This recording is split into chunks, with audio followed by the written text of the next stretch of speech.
Promoting health shouldn't only be a political priority right now. It should have been a political priority over the last 40 years. 40 years ago, and the Director General mentioned this, the Ottawa Charter for Health Promotion was adopted in Ottawa, Canada, and it actually set out strategies how to promote health, and very clearly saying that this was an issue not just of education and health systems, but a very structural issue that we try to capture in the phrase of promoting healthy public policies, which is what is now discussed as intersectoral action, work in all sectors to promote health, the finance sector, the education sector, and more the environmental sector, given the planetary health challenges.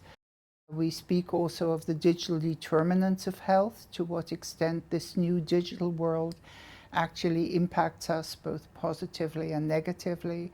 And more something we already captured, but which wasn't there as strongly as it is now, the commercial determinants of health. The extent to which the commercial sector, unhealthy products, be it food, be it alcohol, be it still tobacco, is also creating unhealthy environments on the one hand, but also is making people ill. In order to address health determinants, you have to address the environments within which people live. So one of the key innovations that we introduced was a systems approach that we called the settings approach, which actually brought together implementers with policymakers. And it led to a whole range of global networks, the Healthy Cities Network, which has thousands of cities around the world working to create a healthier environment for their populations.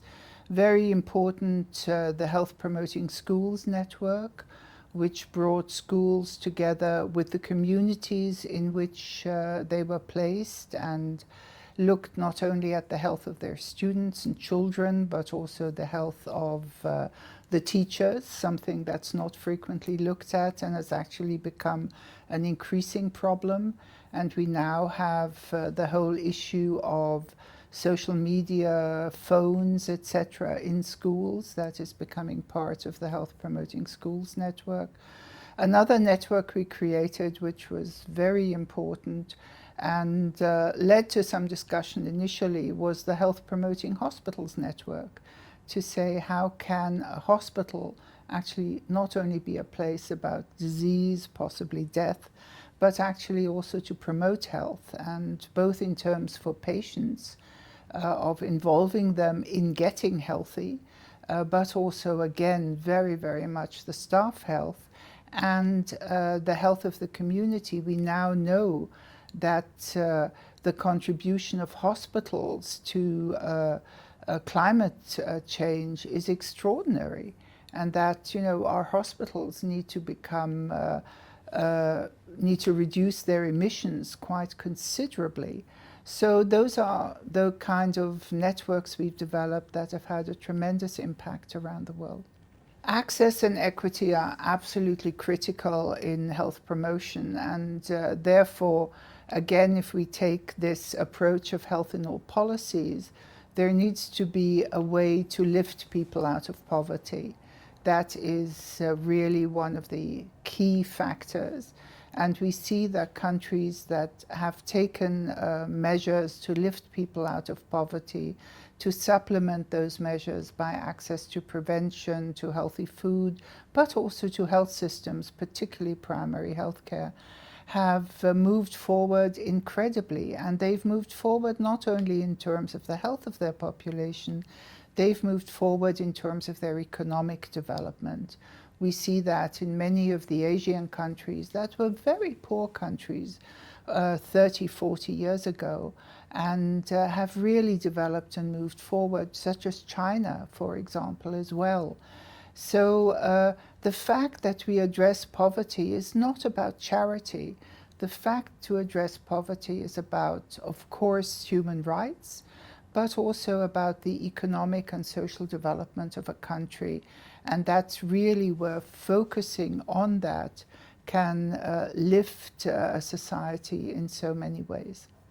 It's been quite important that entities like the G7, the G20, the BRICS also, that are more politically minded, have actually taken on health. Initially, it was more in relation to outbreaks, to pandemics, and this really got them thinking about, what are the economic costs of pandemics? What do we need to invest in order to prevent them? But also we see that their agenda has now moved forward to other issues.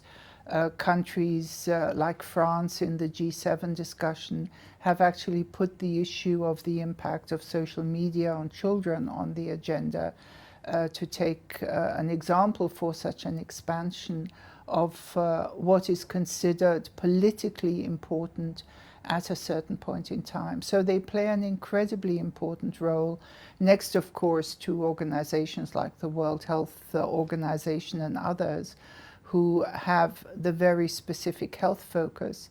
But getting G7, G20, BRICS leaders behind a health agenda is absolutely critical, and I think we must continue to ensure that and work on that.